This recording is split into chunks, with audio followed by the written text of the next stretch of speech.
Guys, yung ating mga melon at pakwan na hinog na.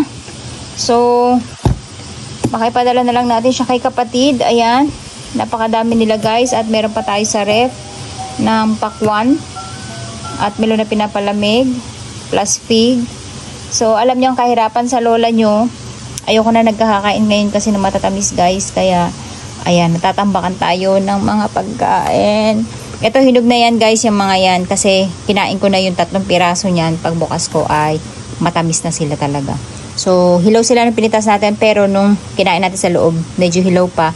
Pero yung iba, pag hinintay pala natin ng ilang araw, ay nahihinog na. So, mag-aalmusal tayo guys ng melon. Ayan nga, dumadami yung langaw na maliliit. Kasi amoy na yung bango nila nung melon natin. At mag-aalmusal tayo, pipili lang tayo ng isa kung saan. Ito yung bubuksan natin guys kasi nag-i-start na siyang magkaroon ng amag sa loob, sa labas. Ayan. So, kakain tayo ng melon. Titingnan natin kung hinog na. Diyan! At makatas na. Sobrang bango guys. Grabe. Ayan.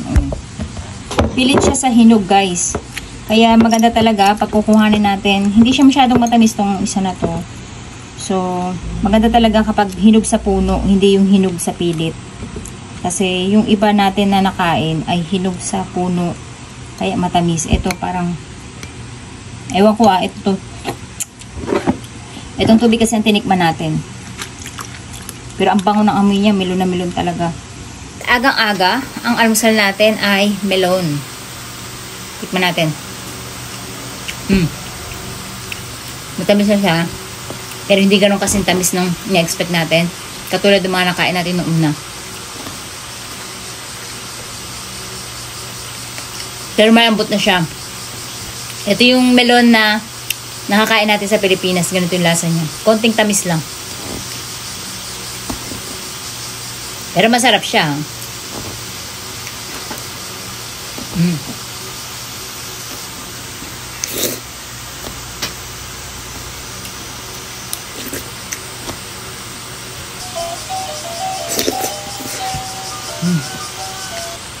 Ang hirap din guys kapag marami kang tanim. Tapos, tamad kang kumain. Sa Pilipinas ako guys. Ang kapitbahay ko busog na busog siguro sa akin. Hindi magugutom ang pamilya ko sa akin kasi sa gulay pa lang. Sa ulam pa lang guys, sob na araw-araw. Kahit anong ulamin mo na gusto mo. May kangkong, may talbos, may patola, may upo, diba? May sitaw, may kalabasa. Kung ano yung nasa palengke, nandito na sa bahay ko. Wala lang tayong karne. Pero ang isda, nasa dagat.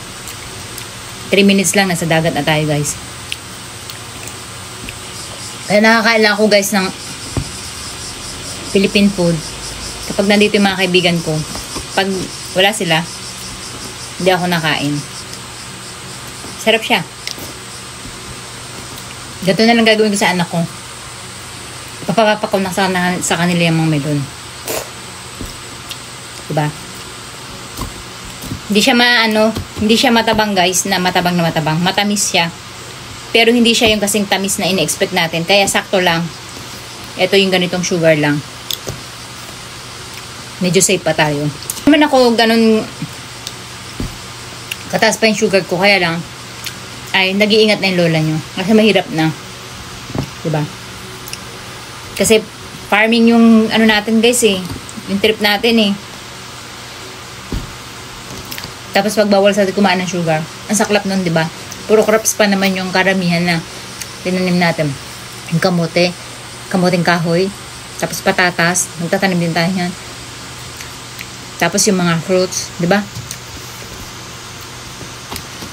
Guys, ang sarap ng maraming tanim sa totoo lang kung marami kayong kakain.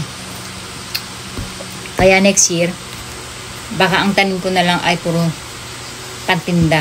Yung ube tsaka yung kasaba. Kasi wala, tamad talaga akong kumain. Lalo na kung ngayon nag-iisa lang ako, di ba?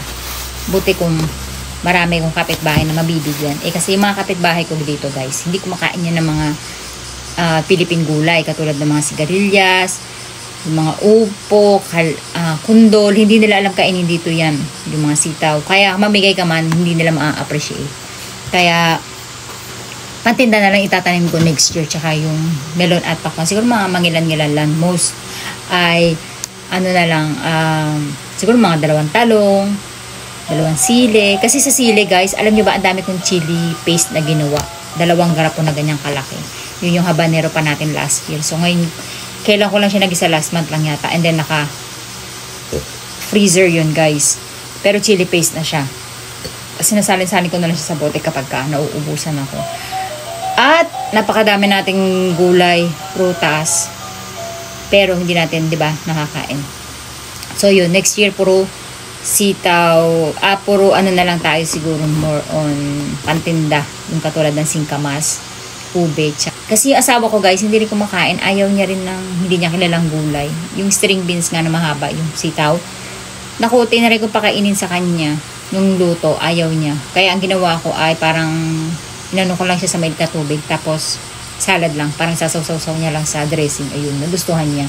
Pero, the rest, kumakain yung asawa ko, pero hindi siya yung katulad ng kain na masarap na madamihan. So, titikim lang siya. Pero, parang tayo, pag hindi natin alam kainin, di ba, hindi tayo masyadong makarami. So, ganun din sila. Kaya, ayun, ang hirap ng situation ng lola nyo. Ang sipag kong magtanim, ang tamad kong kumain, walang kakain. At ayoko naman magpadala. Actually, gusto kong magpamigay. For free na nga, guys. Kaya lang, sila yung pupunta dito. Tapos sila yung mamimitas, o kaya sila yung mag-uuwi kung ano yung napitas ko na. Kanya lang kasi, ang lalayo kasi nila, guys, dito sa lugar ko. At mga busy ang mga Pinay dito, hindi sila yung magbibigay ng oras para makapunta sa lugar mo. So, ayun. Kaya, problema din lola nyo. Ayan sa kamatis, araw-araw, guys, nangukuha ko. Buti na lang yung kamatis, habang kumakain kami, sinasabay namin papakin yan. Kaya, hindi ko na pinifreezer kasi kinakain namin siya habang kumakain kami. Parang pamapak namin. Oo. Ayan, guys, ang dami na naman natin kamatis.